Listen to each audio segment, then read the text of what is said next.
You know, I was just looking at a river map the other day, and you see that incredible branching pattern from the air, and you just think, that can't be an accident. It looks, I don't know, designed. It really does. And your intuition there is spot on. That's our whole topic today, really.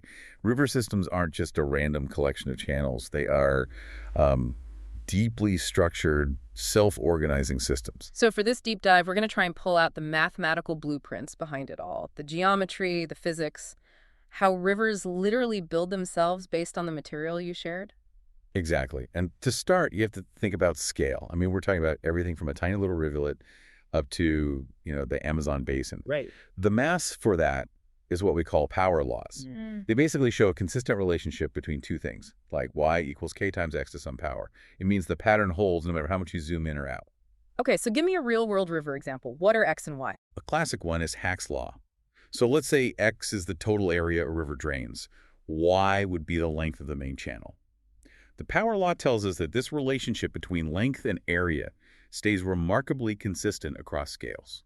And that idea of things looking similar at different scales, that's fractal geometry, isn't it? That's exactly where it comes in. Yeah. A river network is a perfect example of a fractal. It has a complexity that's somewhere between a simple one-dimensional line and a two-dimensional plane. So it's more than a line, but it doesn't just fill up the whole map. Precisely. Its fractal dimension reflects how efficiently it branches out to cover the area. So we have the big picture math, but how does the river actually build that structure? I was fascinated by Horton's laws in the sources. Ah, yes, from 1945. That's the foundation. Horton figured out the topology, the actual rules of connection. He classified streams by order and found these amazing geometric progressions. The key number there that jumped out at me was the bifurcation ratio. The R sub B, yeah.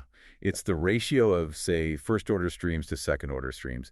And what's wild is that it almost always falls between 3 and 5. 3 and 5, that's a really narrow range. It is. It points to a kind of universal principle of efficiency. And here's the kicker. That cosmological ratio, that number, it mathematically determines the fractal dimension of the whole network we just talked about. Wow. So the way it connects dictates the shape it takes. The topology constrains the geometry. It's all one beautiful, unified system. You know, uncovering these kinds of deep hidden patterns requires some pretty advanced tools. We really want to thank our sponsor for helping us make these deep dives possible. This is all sponsored by Embersilk. If you need help with AI training, automation, software development, or even just figuring out where AI agents could make the biggest impact for you or your business, check them out at embersilk.com. So we're back. We have this mathematical blueprint, but what's the actual force on the ground that's, carving the landscape according to these rules? It all comes down to energy. The river is constantly trying to balance its energy budget. The key concept is stream power, which is basically the rate at which the river dissipates potential energy. Through erosion and moving sediment around. Exactly. The channel adjusts its width, its depth, its speed, all to stabilize its power output along its length. It's this constant dance between the water's power and the sediment it has to carry. It's natural engineering. But there was a finding in the sources that seemed to break that rule, right? Something about the headwaters, the very smallest streams. Yes, this is so interesting. While big rivers follow that nice scale-free power law for their width, headwater streams, they don't.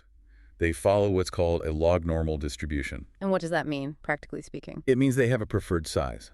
Unlike the power law where anything is possible, there's a characteristic width that is most common. And it turns out to be about 32 centimeters, plus or minus 7. 32 centimeters, that's incredibly specific, and it holds up everywhere. It's remarkably stable across different climates and landscapes. At that very small scale, simple physics things like soil strength or the way plant roots hold a bank together imposes a size limit.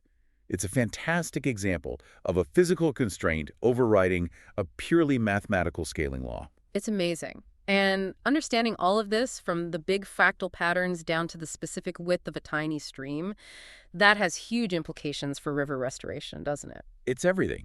If you want to build a stable, healthy channel, you have to work with the river's natural tendencies, with its math. You can't fight it. So the big takeaway is that this beautiful complexity we see is really just the result of simple physics trying to find the most efficient way to do its job. That's the perfect way to put it. But the idea that really captured my imagination was taking this math off-planet. The sources suggest using these same principles to analyze river-like networks we see on Mars or on Titan. It's the next frontier. Imagine using the fundamental rules of Earth's rivers to figure out the history of water on another world. What an incredible thought. Well, if you enjoyed this deep dive, please subscribe to the show. Hey, leave us a 5-star review if you can. It really does help get the word out. Thanks for tuning in.